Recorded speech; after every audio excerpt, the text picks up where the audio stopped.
without bringing in all the other noise.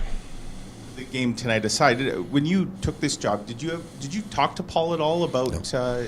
It's not something you ever had a conversation with him. And did you know him very well? Like, do you have much of a? Have I ever sat down, had a beer with him and talked? No. Have I known him for a long time, coaching against him? Yes. Rick, just in terms of, and I know in Dallas you didn't see Florida a lot, but at Tampa Bay you did. But how much different do you see the Florida Panthers in the video prep for tonight's game compared to the way they played a year ago? With the puck, they haven't changed. They're just flipping pucks out and getting to a lot of foot races, and they're getting the puck and they're going, which they did very well last year. The Paul's got them more of a 1-1-3 in the neutral zone, much what they did here last year. So without the puck, there's probably some differences. With the puck, it's an offensive-minded team that gets the puck and goes. And their D aren't always looking to make plays. And the wingers aren't looking for it. They're just going. They're going to flip it out. They're going to get into some foot races.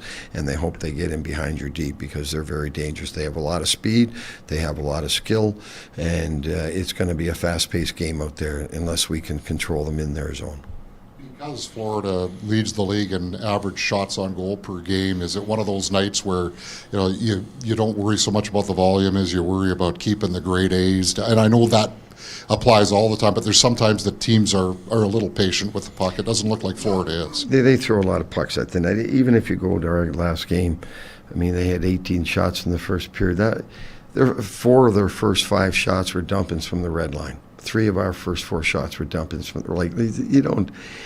sometimes, a lot of times, the shot clock is misleading. So what mattered to me was that they only created 3 scoring chances, 5-on-5.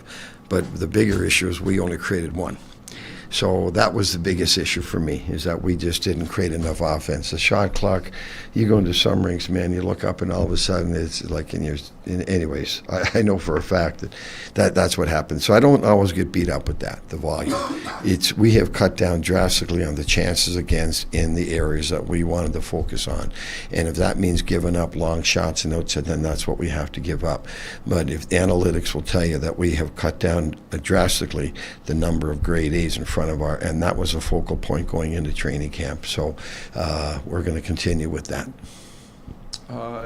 Lineup it looks like it stays the same tonight. Is Gagne back with Pierre-Luc and? No, we'll probably start Mikey there. Mikey there? Yeah. Okay. I had a question and I don't remember it. So just because with Mikey Asamon, is there a player in your past, Rick, that he kind of reminds you of? Because I love what you shared with us the other day. You went to him on the bench. You're ready to take the jump up. Yeah, I'm ready, Coach. I'm ready. I'm ready. Like when we first you guys had Alex Burrows here for a while, but Bird just came off that bench and just played his heart out. And now there's a different skill level and everything else here, and did experience and everything, but Bird brought what Mikey brings, what Bird did. Bird was a bigger guy, but he played that hard. And you notice him every shift. He's always where he's supposed to be. He's always agitating somebody. So if you really watch him, you'd notice something he does pretty much every shift, and that's what we need him to do. And listen, he can make mistakes because he's working so hard. That's going to happen. We'll live with that, and we'll make those better. But the most important thing he brings is the energy. And that's what we need him to do. Do you need him to produce there, or will that be a byproduct of that's probably going to be a revolving door here for a little bit. So Sam was really good with them the last game. They had a lot of good grade A's around the net. They didn't 2 games ago. It just looked a little out of sync to me in the second period. I talked to Sam about that today, but that's going to happen. And then you try something else, and there was no guarantee Mikey was going to stay there, but they scored right away, so let it go. Right, thanks.